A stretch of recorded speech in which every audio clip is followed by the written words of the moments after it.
Assalamualaikum warahmatullahi wabarakatuh. Perkenalkan, saya Muhammad Syed Ramadan dengan NIM 60200123059 dari kelas B dengan mata kuliah pemrosesan bahasa alami. Baik, di sini saya akan mempresentasikan suatu file PPT yang sudah saya buat dengan kategori 3, di mana kategori tersebut ada klasifikasi teks satu dokumen. Lalu saya akan mengangkat klasifikasi tersebut menjadi klasifikasi berita hoax menggunakan logistik, regression, dan TF-IDF. Nah, selanjutnya tujuan utama dari proyek ini untuk membedakan berita hoax atau real dengan menggunakan algoritma logistik regression, di mana dalam proses tersebut saya menerapkan teknik pre-processing text, TF-IDF untuk representasi kata, serta evaluasi performa model agar sistem dapat mengenali pola bahasa secara khas dari berita palsu ataupun berita asli. Nah, slide selanjutnya, di sini dataset yang saya gunakan adalah dataset yang saya buat manual, yang bernama Hoax Dataset Layer CSV yang berisi 50 berita teks, di mana dari 50 berita tersebut terdapat 25 berita hoax dan 25 berita real.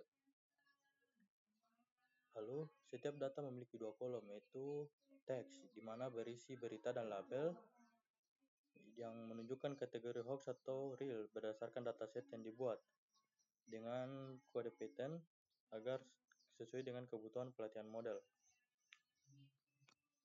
Lalu, pemeriksaan distribusi data, di mana sebelum pelatihan saya melakukan suatu pemeriksaan distribusi data. Lalu, hasil dari value counts menunjukkan bahwa dataset seimbang antara hoax dan real, yaitu masing-masing 25 data. Lalu, keseimbangan ini penting untuk menghindari bias model terhadap salah satu kelas, sehingga hasil pelatihan menjadi lebih adil dan akurat.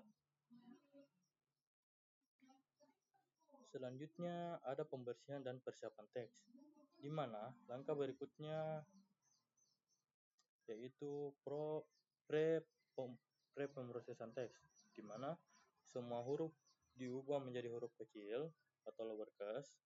Lalu selanjutnya menghapus angka dan tanda baca, di mana karakter numerik dan simbol dihilangkan dari teks. Lalu selanjutnya menghapus top words bahasa Indonesia, di mana kata-kata umum yang tidak bermakna bakalan dihapus.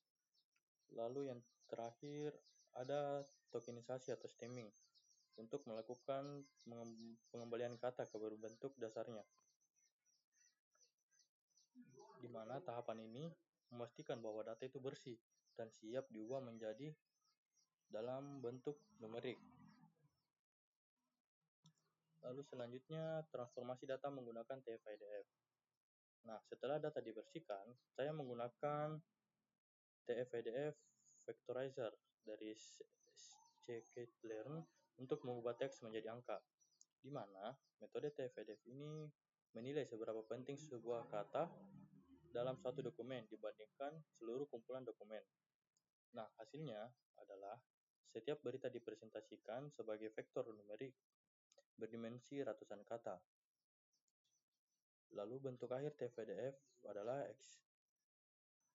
Excep yang menunjukkan jumlah dokumen dan fitur. Nah, selanjutnya pembagian data. Setelah melakukan TF-IDF, data kemudian dibagi menjadi data pelatihan dan pengujian, di mana pada proses kali ini dataset dibagi menggunakan trend test split dengan rasio 80/20.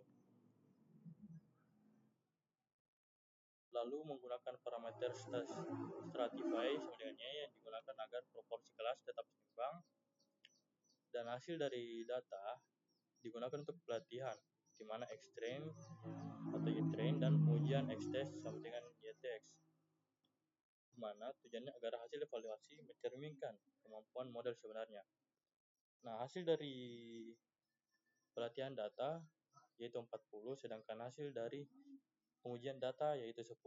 Sama seperti rasionya, dari 50 data, rasionya itu 80/20, makanya didapatkan hasilnya 40/10.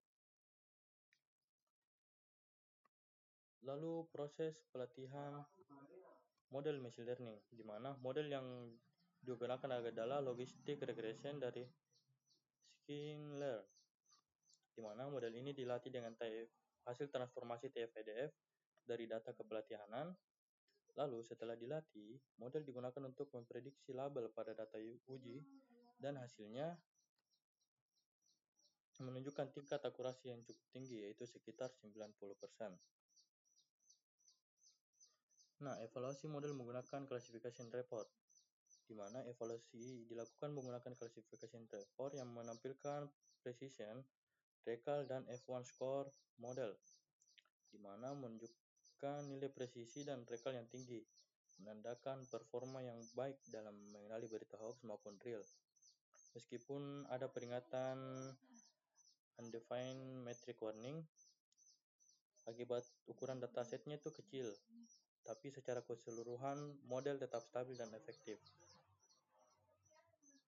Nah, setelah itu uji prediksi pada contoh suatu berita baru, di mana sebagai uji coba dimasukkan 2 contoh berita baru, di mana pemerintah akan memberikan bantuan sosial bagi warga terdampak banjir.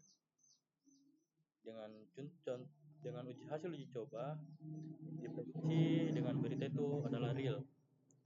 Lalu berita selanjutnya ada minum kopi dicampur garam bisa menyembuhkan semua penyakit. Dari hasil prediksinya itu hoax, di mana hasil dari kedua uji coba ini menunjukkan kemampuan model dalam mengenali pola bahasa dengan baik.